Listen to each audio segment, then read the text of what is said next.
Before we get into this week's episode of Goz On The Go, let's tell you about the people that make the show possible. You've heard about them before. We would love to give Mohawk Honda some credit, man. If you're listening to this, hopefully you go back and listen to our most recent episode of Levac and Goz from this past Thursday, where we broadcasted live from Mohawk Honda. Stop in, say hello. Got to see everybody.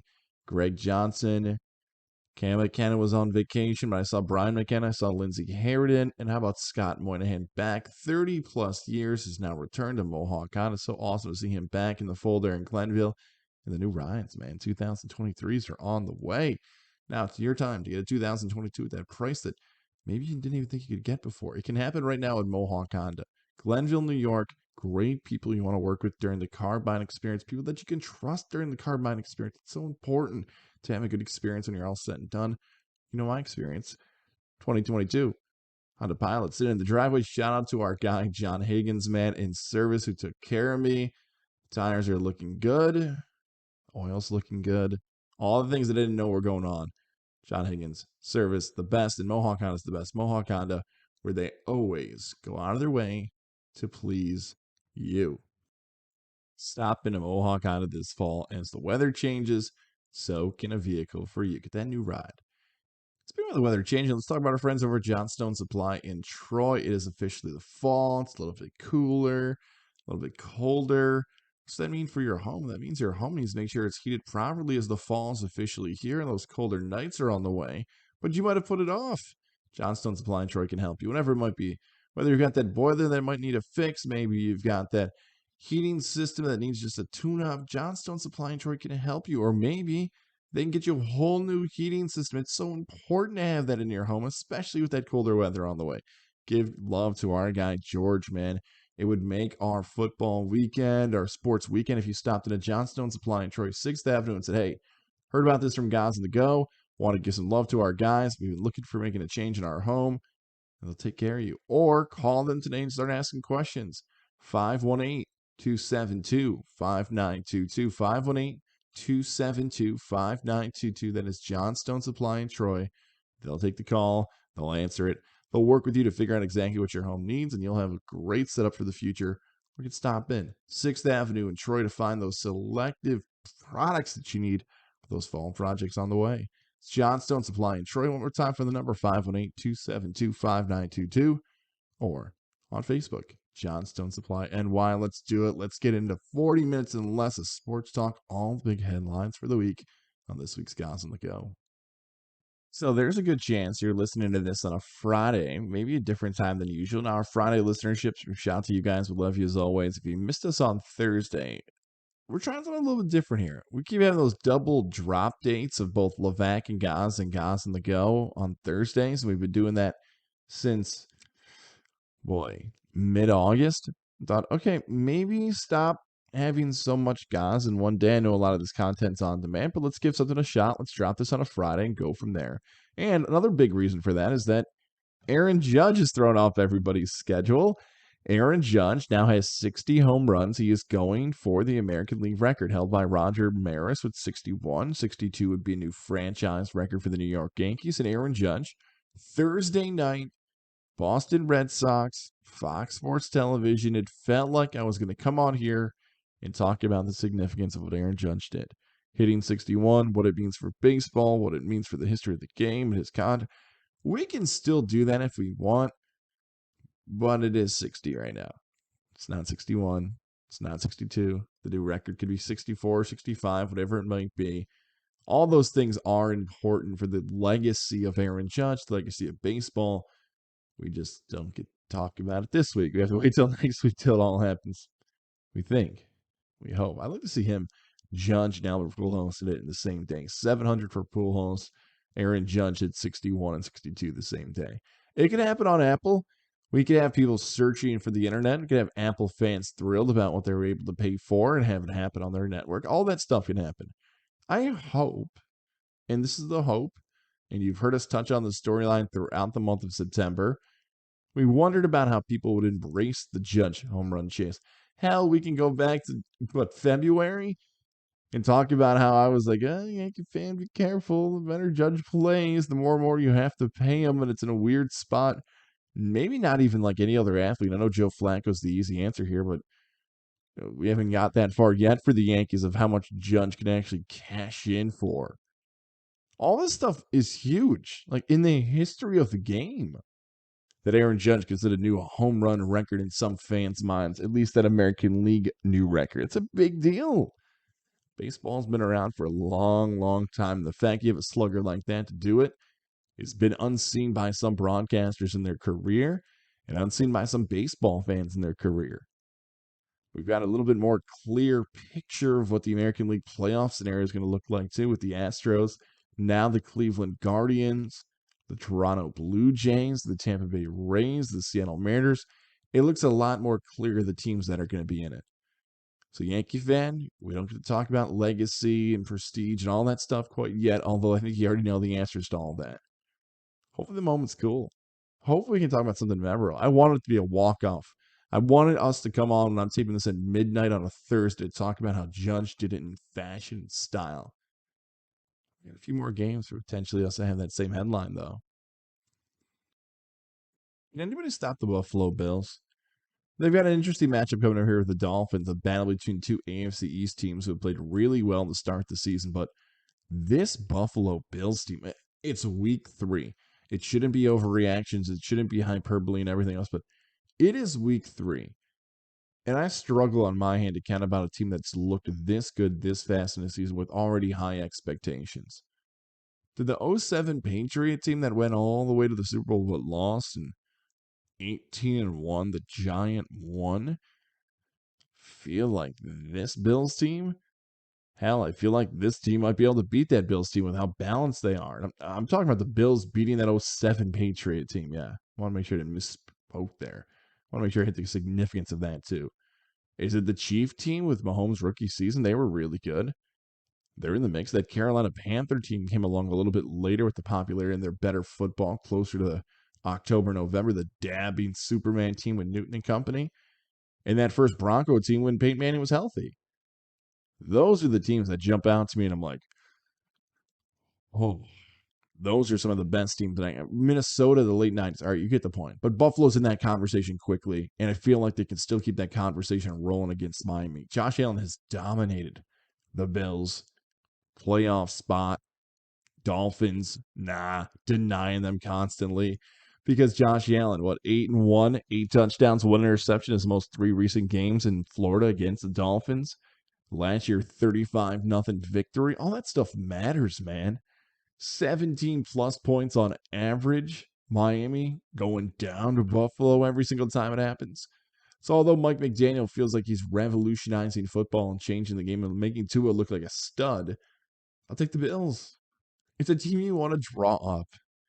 Adventurous is the word I'll use this week to describe Josh Allen. Quarterback in the pocket who can throw, make plays. Stephon Diggs, one of the top receivers. Von Miller coming off. Even Ed Oliver was hurt. Think about the defensive line of linebackers. Ed Oliver was hurt. The first round draft pick from a few seasons ago. If you think about a team you'd want to draw, play Madden, build a roster, it'd be the 2022 Buffalo Bills. Spanking teams. We're not talking about scrub teams. First game of the season, they turn over the football in the bunch and still be the reigning defending Super Bowl champion LA Rams. They follow that up in week 2 at home in front of the Mafia, Western New York, Highmark Stadium, new era, the Cap, Ralph Wilson, whatever the hell you want to call the place. And they smack around the best team from the AFC last season. What weakness do you see? Injuries doesn't count. We can't do that. Well, what if they get hurt? What if they? Everybody, we can do the same if they stay healthy. What else? They've been that impressive. Could they go undefeated? Could they run the table? I'll say this, they'll be favored in every game. And I haven't seen a weakness yet. It's not a good enough reason to pick a team to lose. Like, well, they'll eventually lose. That's just lazy. Oh, well, they just can't because so they won't. That's a lazy take too. Buffalo is that damn good. I'm already regretting maybe not picking them for the Super Bowl. Bills fans, this is an historic team, and we can say that just 2 weeks into the season of how talented this squad is. The New York Football Giants are 2-0. We did the same thing. The New York Giants are 1-0. The New York Giants could be 3-0. Everything you want. Brian Daboll, fun team to root for, kind of entertaining in the sense of you don't know what the hell to expect. Look, they're not Buffalo. They're not going to put up 30 a game and have a quarterback to light it. The Giants are finding ways to win. And that's just enough. That makes it work. That can happen. Those are all great things for Giants fans. Don't you just want to see a win in the column? Like the NFC East is pretty competitive too. You've got the Eagles who looked really good. Washington got a win last week. Dallas, you play Monday. So where do you stand in the pecking order? Even though Dallas is playing with a backup quarterback in New York, go to 3-0 and be one of the top teams, not just in their own division, but in the NFL. If you're 3-0, you can have that statement of, yeah, we could be that team. I wrote here in the notes, Giants feel like something special. Yeah, that's the way to describe this team. It's been a long time since Big Blue fans can look at a team and say, I'm proud that's the squad taking the field. I'm happy with the coaching effort. I'm okay with the offense, offensive line, the skill guys, and more. You can say every one of those statements about this New York Giants team, and it's true. They get the Cowboys on Monday night, and a little spoiler alert from earlier, or soon to be. I'm taking the under. Like, this is how the Giants are going to win for the rest of the year. I got a buddy, Boogie. Shout out to Boogie. They call it Boogie Ball in fantasy football, where if you beat a team like 80-75, even though it's a win, you'll live in those low scoring games. That's the Giants. They're playing day ball. Oh, that does not sound. Blue ball. No. Giant ball. No. Okay, well, think of a weird name to call this style of low scoring games. That's how they'll win. Daniel Jones, maybe that should have been the whole thing, the entire spot in his career. Don't turn over the football. Be a good enough athlete to move the chains. Get the ball to Saquon Barkley. Yeah, sounds pretty good. You can do that. Defensive line for the Giants. Pressure quarterbacks. Cover in the secondary. Linebackers be disciplined. Win games. This sounds like pretty basic stuff. None of that's been the case for the New York Giants the last 5 years. Do those things, and you can win football games. I am invested, interested, care about the Giants on Monday night. Won't turn the TV off and probably jump back and forth between professional wrestling and the Giants and Cowboys because of what this game could be. And Giants fans, we're going to at least give you more love for the end of September. 4-0 is not out of the question for this team. Of course, you got to get to 3-0, and you got to beat Dallas on Monday night, even in that weird giant 2022 style of football. It'll get more clever soon enough. And they're in the win column. The New York Jets take down the Cleveland Browns, come from behind win. Joe Flacco looks great, puts up huge numbers, and the Jets get a win.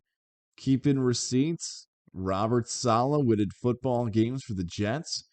Look, again, this week, the Jets have a tough task ahead of them and a lot of games in different ways than compared to the Bills.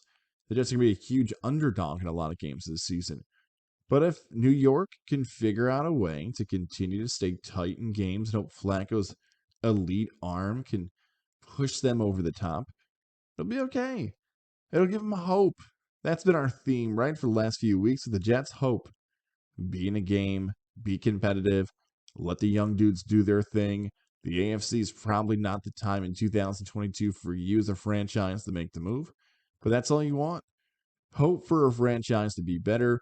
Hope that the effort is what it was this past weekend where you grab that first victory, and hope that the team gets better week in and week out. Now, that sounds like a ton of cliche stuff, and it's not giving enough love to the rookie Garrett Wilson who scores the game-winning touchdown. It's not giving enough love to Conklin, the tight end, who finally looks like an impact tight end for the Jets in the NFL.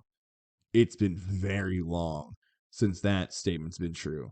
Although, shout out to Joe Kovaleski, Salvia alum who scored so many moons ago. So there you go, Jet fan. Like, what else do you want me to say about this team? Is there a position they need to add? They've been very aggressive in the offseason. They were very aggressive in the draft. That should have been addressed. They had to cut a lot of guys. Is it you hope the Patriots are worse? Okay, we'll find out when the New England squad takes on Baltimore. It almost seems as if Jet fan knows their season can be better if bad things happen to the opposing teams in the AFC East, like injuries and blowout losses and blown leads. There you go, Jet fan. Not only can your team improve, your rookies hope to play better. You can root against the AFC East teams in the weirdest ways possible. Jets, Jets, Jets, Jets. This would be the spot in the weekly podcast here, Goz On The Go, where we kind of have this carved out for the biggest non-New York NFL storyline. And that's usually what would stay here, but because of time, the NBA graphics up on our visual side. Ime Udoka. I don't know why I've struggled with his name so much. Got the Boston Celtics to the NBA Finals last year. We're a few wins away from being the champions of the NBA. That's right, a Boston Celtic head coach leading a Celtic team to a championship. You should know him as a household name. Ime Udoka. And even when I say it, the confidence isn't there like other names that I say with confidence. But you may have by now seen the story from Woj and Shawns and Mark Stein. I love grouping all those guys together, but they deserve it with the credit they get for the NBA. That Ime Udoka has been suspended for an entire season for the Boston Celtics because of a in-franchise consensual sexual relationship with an employee. Okay, I'm glad his time has passed from last night. Again, another reason I'm happy this is out on a Friday. When Woj had the original report out there and it sounded like he had committed a murder, like breaking news, Ime Udoka has done something that will get him suspended for this season. We can't clarify what it is yet. Make sure to watch SportsCenter at 8 a.m. Okay. You've never, ever done a report like that, or you teased what you were going to report, even though you know you might get scooped by somebody else. Okay, whatever. That's how you decided to do it. And is everybody else having the same reaction? It seems like that as now the hours have built and the days have built, and by the time you listen to this, hopefully we'll have more information of, so what the hell happened? Like, I thought Nia Long was with Coach. So, did he force himself on her? Was there blackmail? Was it creeperton going on? What are we missing? Are the Boston Celtics just getting ahead of this to avoid the backlash, avoid the publicity of what it could be? Well, that's all true. It's all possible. But people are going to start digging, and not in the weird, odd way. And I'm glad so many people have used their social media platform for the right way to tell people, stop Googling female employees of the Celtics and tweeting at them. Like, I feel like I'd have to write that one down. Don't be a weirdo. Don't do that. Why would you? Okay. People baffle me sometimes, especially that one. But for the Boston Celtics losing their head coach, it's the hardest thing to figure out the impact of it. Brad Stevens is the guy up in the booth. Brad Stevens is Mr. Analytics. They got the old West Virginia guard coming in, right? Joe Mazzulla. Remember him? I think I'm saying his name right. Now I'm gun shy with everybody who plays for the Celtics. Is it Jason Tatum? Jason? Jayleen Brown? Am I doing this right?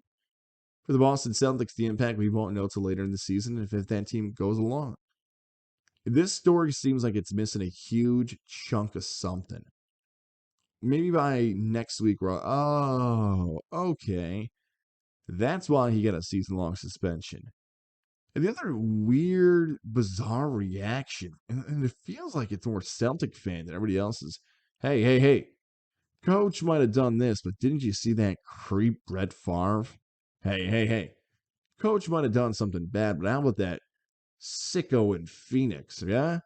You know, the NBA only gave Sarver a year. Favre hasn't even been charged with anything, and now you're going to blame this guy for hooking up with a girl? Why are we doing? Why? Hey, this guy's a scumbag. You should punish him more. Punish him. It is a story that, even though it's dominated the headlines in the world of sports today, with a lack of information of what actually happened, the details aren't there, it felt more TMZ than NBA TV with the drama involving the Celtics head coach. The theme of this week in college football is program changing. Love using that phrase here on this podcast. Program changing. Because a lot of things about college football is attitude. And that goes from good teams and bad teams. What are your expectations? How does the fan base feel? How far should a school go? How much has been invested? All that stuff matters when we talk about the D1, the FBS, the big time Power 5 conference football boys, right? That's a big deal. You see the Syracuse graphic up here on the visual side. Let's start with the orange. Syracuse tonight gets Virginia. You might just be listening to this part of the podcast. Hello, welcome, leave a comment, go orange, all that stuff. It's about the offense. Sean Tucker, even though Syracuse gets the win over Purdue, you go back and the biggest criticism of the game could be like, why didn't Sean Tucker get more carries? Why were they trying to run all these wheel routes and Sean Tucker and outside and making catches? Why were they doing that? Now, you could say that the coaches want to show off Sean Tucker's potential NFL ability. That if Sean Tucker wants to improve his NFL draft stock, he has to show the coaches that he can catch out of the backfield and block and pass coverage. Yeah, you do that like towards the bowl game, though. Hell, you do that in the week of practice leading up to the bowl game. You can call 10. There's no need to do it against Purdue at home. Purdue did everything possible to hand Syracuse that game. They did. From penalties to awful jobs coaching to not handling your cool. Purdue handed on a silver platter Syracuse that football game. And I will say to that, thank you very much. Now, Friday night, back in the Carrier Dome, you get a Virginia squad that this is John Gruden versus the Raiders in the Super Bowl. Syracuse staff is littered with last year's Virginia's coaching staff. Robert Anaya, the offensive coordinator, he was the Virginia guy last year. He's made Garrett Schrader look like a stud. Good. They are going to crush Virginia. So now Syracuse is going to be 4-0. They'll get Wagner the next week, 5-0, and College game day is really in the mix. Talk about a program-changing win. Syracuse fans like myself would have been happy with just 6 wins and for the first time in over a decade getting back to the Pinstripe Bowl. Expectations have changed. How about schools like Kansas and Duke, who are facing off in a double undefeated game?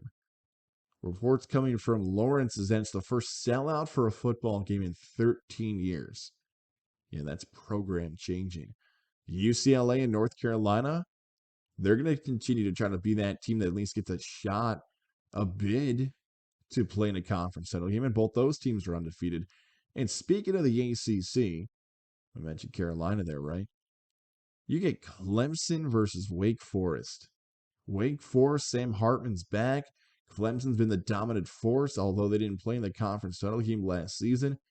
Who's the top dog or cat or deacon in this matchup? But for real, Wake Forest can be chest out.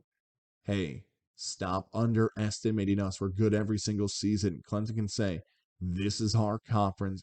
Come and grab it out of our hands. Oh, yeah, in Tennessee, Florida, College game day, Neyland Stadium, 100,000 plus there. Yeah, the Vols can say they're back.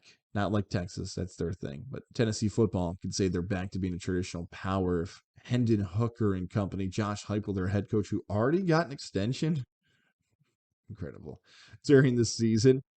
Yeah, in the West Coast, USC is going to be tested on the road. Oregon's going to be tested on the road. That is the theme of the weekend. Change the program. Let's set this baby up for the future and find out what these schools can do going forward for the rest of the year. They can have it. Oh, yeah, let's talk about changing the program. You already looking for a win? Union, RPI, Hobart, Cortland, Ithaca, all those schools. Let's see what you guys can do too. Like the millennials? Is it the Gen Zers now? Gen Xers? The people that are younger than millennials. Gen Zers. Like the Gen Zers say, hashtag blessed. We are blessed to be professional wrestling fans right now in this era. The product is so freaking good. It is so much better than what it was a year ago. So much better than what it was 2 years ago and 5 years ago and 10 years ago. Yeah, that Summer of Punk with some awesome stuff. Yes, the emergence of NXT. There have been bright spots, but I'm talking about like weekly episodic professional wrestling television, night in and night out, has been so good. The end of the summer and into the fall. You've heard me kiss up to Triple H, blah, blah, blah. But over that stuff. Let's talk about this White Rabbit thing that's going on. The fact that they did the QR code through the crowd, I wish I'd told somebody that was one of my favorite wrestling ideas I'd thought of I swear to God, I thought of this idea years ago. Because the WWE does such a great job of setting up the camera angles and how if you've been to a show before, you know what I'm talking about. Like the hard camera and everything else. There's usually not as many fans on the opposite side, but you could never tell at home because that's where the camera's facing. I always thought wrestling fans love finding those little clues and Easter eggs and everything else. If you just had a fan do the QR code or just a random sign like he is coming 7 days, something like that, like, whoa, whoa, whoa, who's he? What is the mystery? What's the Q? They did it. So you scan the QR code and then it takes you to this White Rabbit stuff at 9:23 at house shows. They're playing the Jefferson Airplane music. So who's coming back? Is it Karrion Kross, a new character? Is this the way they're bringing back Bray Wyatt, who has not been on television, who was released by the WWE in July 2021? Oh man, it is so freaking good. The fact that they decided to have Roman Reigns fight Logan Paul, Jake Paul, all the Pauls at Crown Jewel to protect the other wrestlers and put Paul in the main event to see what he does against higher competition. Chef's kiss, perfect. From Gunther for the IC Championship, all this stuff, man. NXT going back to the black and gold, but especially the White Rabbit stuff. SmackDown Friday night, you just heard me talk about the Syracuse Orange. I'm pulling out my phone right at 9:23. Cannot wait to see what it is. And if they drag this thing on to Extreme Rules, which, by the way, if you look at the Riddle Rollins poster, left side of the poster, there's the old Bray Wyatt. What is that called? Not the canteen. The light there, the lamp. That's right. At least to blow it out. The lamp. Yeah, that's in the poster. A little message there that he might be back. See, that's how invested I am in all this stuff. The White Rabbit stuff. So good. Invested. Love it. And Bray Wyatt. Fresh new coat of paint on one of the most unique talents in the last, hell, maybe ever in WWE's back. Maybe.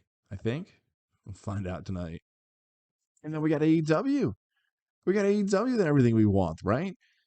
Arthur Ashe Stadium, the big show. You get my boys, the Acclaimed, Daddy Ass, a.k.a. Billy Gunn, Bowens and Max Caster doing the thing. Scissor me, Daddy. The crowd went ballistic for those guys. You got Chris Jericho winning the ROH championship. Twitter, social media's response is that it means more now than it's ever meant before. I got no argument there. I thought the whole ROH, Ring of Honor, belt, crossover, double product kind of felt like what they wanted to do with Nitro when they had like a WCW title within like WWE guys. I didn't know if it was going to work, but now I'm a little bit more interested in it because of that victory. Then you get Mox and Danielson in the main event. Oh, you know what? Before the main event, how about Paige? Paige does, we'll do another Gen Z term. Paige does numbies on social media. Over 1 million plus followers on our social media pages. Every time Paige is out there, it's one of the most interactive superstars, male or female, in the entire world. And now her new name, Saraya, where she can go back inside a wrestling ring and actually make something happen. And it's been the biggest critique and criticism of AEW that they haven't done enough with their women's division. They've just been going for the pops. Oh, Saraya versus Britt Baker. Will Saraya be the one to end Jade Cargill's streak? Although there's some rumors out there that maybe it's happening quicker than maybe we even expect. Yeah, so now the women's division is back. And then you got the main event of Danielson versus Moxley. Just dogs going at it. Mox is the new champ. Didn't like the constant cuts to MJF, but Tony Khan might have been playing us, right? Like the constant thought of like, is he going to cash in? Is he not going to cash in? Let's make the event about him. Maybe it's in his contract. Maybe he needs to be more of a presence in the main event scene. Can you imagine that's in his new contract? Although MJF said he got a raise, but he hasn't signed an extension. I want to be more of a presence in the main event scene. Okay, we're just going to keep cutting to you during the main event. How does that make you feel? Love it. Love the idea. Probably pissed people off and annoyed them, but that's what a heel's supposed to do. AEW steps up, does a great job on their show. I mean, I feel like I'm just recapping the shows, but all of it is like needed and necessary to point out what we were dealing with before. We didn't care. The people would flip on Raw and turn it off quick. You didn't know what AEW would be and continue to see if they could hold on to this wave. And Punk and Omega and the Young Bucks and all these other guys aren't there. The Elite, even without the names that we thought would be here a year ago if we had to predict, aren't there. And Tony Khan can still put on a great show. Before we get into this week's predictions, we got to tell you about Lily and David Fine Jewelers. Lily and David Fine Jewelers, located Route 50, the shops of Wilton. You might catch me there Friday for lunch, by the way. Stop in, saying what's up to Alyssa and David and Tammy and Jacob and everybody there. Bringing Rex with me just to say hi. Baby brother is soon to be on the way this February. It's so cool celebrating those great moments in life with people that have been with you for years and have been there when you make those big purchases. The engagement ring, the wedding band, the holiday gift, the push gift for me now coming and more. Lily and David Fine Jewelers has helped me, and they'll continue to do the same for the future, and they can do it for you too. Stop in and get that advice from a family-owned and operated business where they can help you find exactly what she's looking for. Guys, I get it. You're nervous around the holidays. You're not quite sure what to get her for an anniversary or a birthday. We've been giving you this advice, and you can stop in and find something that fits your budget. Hey, we like Goz On The Go. We want to support it. We hope this is it. And tell Alyssa, tell David, hey, I heard about your story, guys, right here. I'm coming in. Appreciate all that love you can give. Oh, should check them out on Facebook too. LilyDavidJewelers.com is their website, all that good stuff. It's Lily and David Fine Jewelers, located Route 50, the shops of Wilton. Whatever you're looking for, they will have it for you. Stop in. Tell them you heard about Goz's story right here on Goz On The Go. And like we always say, we're about to give you picks. Last week, we went a perfect 8-0. If you're going to cash some parlays, all we ask is you spend a little bit with the people that make this show possible. All right, let's do it. Let's get into this week's picks. Just like last week, I'm leaving up the DraftKings promo too on our visual side and our beer picture. I don't know how long this is going to go. Hopefully, it'll go the same length as last time. Let's do college again. Tennessee, 10.5. I'm going to go least confident to most confident. That's how we're doing this build-up. So 4 picks here in college. The record is improved from last week. A perfect 4-0 last week. That record now stands on the season. 9-6 on the season. I know how much grief Levac should give me for that most recent edit you just heard there. It's 9-6. Go back and look at the notes. 5-6 plus 4-0 is 9-6. All right, here we go. Least confident to most confident for my pick. Tennessee at home, game day, 10.5. Hendon Hooker. You've heard it all earlier in our podcast. Here's what scares me a little bit about 10.5, even though Tennessee's better. I could see Tennessee dominating Florida. Florida's offense is not good as Tennessee's. Tennessee runs the blur offense. They're the fastest team in college football now, which blur offense, balls put down, they get up there, they run a play. I can see Tennessee dominating the entire game, being up 21, 24, and then get up 17, and like a Florida Richardson long run pushes it to 10. It's the ultimate backdoor cover. Bet it down to 9.5. Bet it to 10. 10.5 feels like a cover at the end, but I like Tennessee because they're just flat out better than Florida. How about Oregon State, USC? This line is now down to 5.5 for the Beavers as the Dogs at home. USC has been dominating this season. Jordan Addison, the best wide receiver in the country. Caleb Williams playing like one of the best quarterbacks in the country. Transfer you. Oregon State defense, really good. The program very much improved, and they're building a whole new stadium. The problem is they're still playing in Corvallis, and you have like 30% of the fans can go, but that's it. Like, it's not like they're at a different place and playing and it's 100% packed. No, it's the same stadium, just with far less fans. And there's also a little bit of Pac-12 pride in this because USC's on the way out. Bye, USC. See you later. You're off to the Big Ten. Pac-12 wants to show that they got a future set up. People's been trashing Oregon State and all the schools that are sticking around. They want to prove that, hey, we can be the next thing in this conference.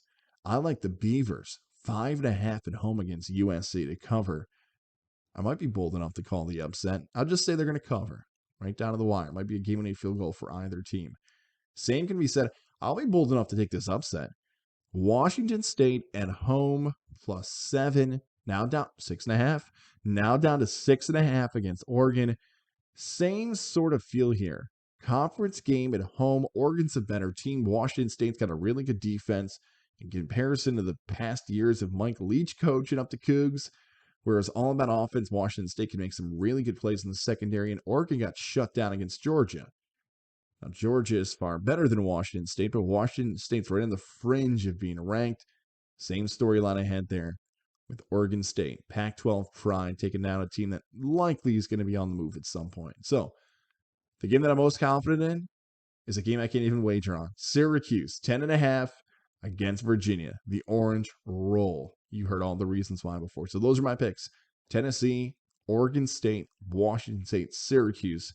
My 4-pack in college football. Let's hit the NFL, where we have gone 10-1 this year.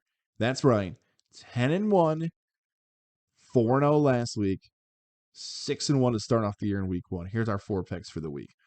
Doubling up on Arizona versus Los Angeles. Over under 48.5. Arizona +3.5 at home. You've noticed that's our trend. It's been making us look good. Divisional underdog at home getting points. I'm taking the Cardinals with the points, and I'm taking the over in this game. Kyler Murray versus Matthew Stafford. Sean McVay versus Cliff Kingsbury. Give me points all day. I could see this one cashing in overtime, too. I could see this being like a 21-21 game in OT with the Cardinals scoring a touchdown late and winning this one at 49. Get it at 48.5 if you can. I like that one. So double up. Over plus the Cardinals. Taking another divisional dog at home. That's the Commanders. I like how everybody's betting on the Eagles now. This is a game where Philadelphia can win, but Washington can cover. So give me the Commanders in that one. And I'm taking the under on Monday Night Football between the Cowboys and the Giants. 39 points. Giants 21-17 winners over the Cowboys. So there you go. Under on Monday Night Football. Doubling up on Cardinals and Rams. Over and Cardinals with the points. Commanders with the points. Imagine we get to 14-1. Be awesome. All right, we'll talk again next week.